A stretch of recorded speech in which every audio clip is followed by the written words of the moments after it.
پاک امریکہ تعلقات میں بڑی پیش رفت۔ فیلڈ مارشل سید عاصم منیر کی امریکی صدر ڈونلڈ ٹرمپ سے وائٹ ہاؤس میں ملاقات۔ ٹرمپ کا فیلڈ مارشل عاصم منیر کے اعزاز میں کیبنٹ روم میں ظہرانہ۔ فیلڈ مارشل سید عاصم منیر کا تاریخی دورہ پاک امریکہ تعلقات اور عالمی سطح پر پاکستان کی عسکری قیادت کی پہچان کی عکاسی کا مظہر۔ ملاقات پاکستان کی عسکری قیادت پر بڑھتے ہوئے اعتماد اور اہمیت کی نشاندہی کرتی ہے۔ فیلڈ مارشل کو وائٹ ہاؤس مدعو کرنا امریکی خارجہ پالیسی میں پاکستان کی اسٹریٹجک ترجیح کا واضح اشارہ ہے۔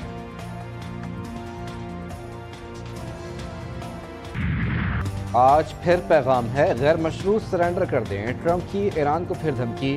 امریکی صدر نے کہا بہت دیر ہو چکی ہے، ایران نے 2 ہفتے پہلے کیوں بات نہیں کی؟ میں کیا کرنا چاہتا ہوں کوئی نہیں جانتا۔ اسرائیلی وزیر اعظم کو کہا کہ کام جاری رکھیں۔ امریکہ کی جانب سے اسرائیل کو مزید مدد فراہم کرنے کا کوئی اشارہ نہیں دیا۔ آئندہ ہفتہ اہم ہے، ممکن ہے اس سے پہلے ہی بڑی کارروائی ہو۔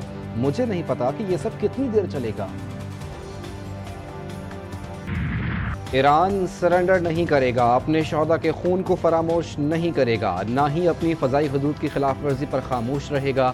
امریکہ نے مداخلت کی تو ناقابل تلافی نقصان ہوگا۔ آیت اللہ خامنئی کا امریکی صدر ٹرمپ کے بیان پر 2 ٹوک پیغام۔ اسرائیل پر حملے تیز کرنے کی ہدایت کر دی۔ کہا ایرانی سپریم لیڈر نے اسرائیل کو خبردار کیا، دشمن مسلم ملکوں میں پھوٹ ڈالنے کی کوشش کر رہا ہے۔ اسرائیل نے بہت بڑی غلطی کی، سزا ضرور ملے گی۔ اگر کسی قسم کی فوجی مداخلت کی گئی تو اس کے ایسے ناقابل تلافی نتائج نکلیں گے جن کا ازالہ ممکن نہیں۔ صورتحال خطے میں ایران اور اسرائیل کے حوالے سے انتہائی افسوسناک ہے اور پاکستان نے بھرپور مذمت کی ہے۔ اسرائیل نے ایران کے خلاف کھلی جارحیت کی ہے۔ پاکستان کی ایران پر اسرائیل کی کھلی جارحیت کی بھرپور مذمت۔ اسرائیلی اقدامات عالمی اور خطے کے امن کے لیے خطرہ قرار۔ وزیر اعظم شہباز شریف کی کابینہ اجلاس میں گفتگو۔ کہا عالمی برادری ایران اسرائیل فوری جنگ بندی کے لیے کردار ادا کرے۔ اسرائیل کی جارحیت سے ایران میں سینکڑوں لوگ شہید اور زخمی ہوئے۔ ایران کے صدر سے صورتحال پر گفتگو ہوئی۔ بولے IMF کو بتا دیا ہے پاکستان کی زراعت اس وقت شدید دباؤ میں ہے، زراعت پر ٹیکس نہیں لگنے دیں گے، اور IMF نے بھی پاکستان کی یہ بات مان لی۔ ایران کو آپریشن وعدہ صادق سوم کی 12ویں لہر کا آغاز۔ اسرائیل پر طویل فاصلے تک مار کرنے والے سپر ہیوی سجیل میزائل داغ دیے۔ ایرانی مسلح افواج کا مقبوضہ علاقوں میں میزائل حملہ۔ تل ابیب، نتانیہ، ہاشفیلا میں سائرن کی گونج۔ اسرائیل پر ہائپر سونک میزائل داغے۔ فرسٹ جنریشن فتح میزائل نے اسرائیلی دفاعی نظام کو ہلا دیا۔ اسرائیلی شہری بنکروں میں گھس گئے۔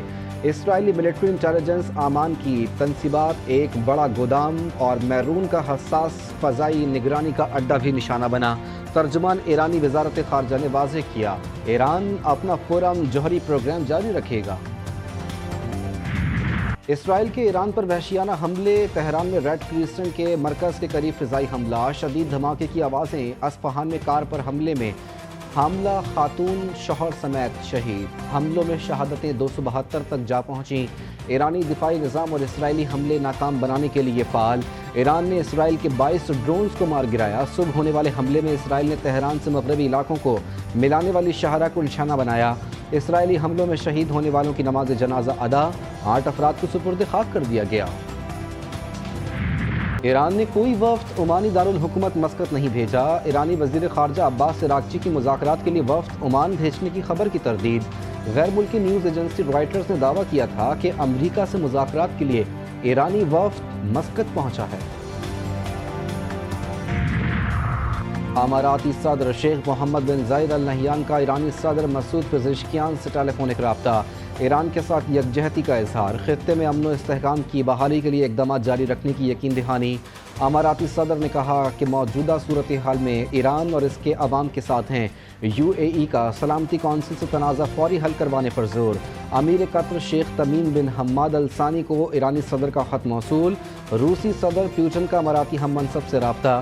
ایران اسرائیل کشیدگی پر تشویش کا اظہار۔ پیوٹن کا جنگ کے فوری خاتمے پر زور۔ فرانسیسی صدر نے کہا سفارتکاری ہی واحد اور پائیدار راستہ ہے۔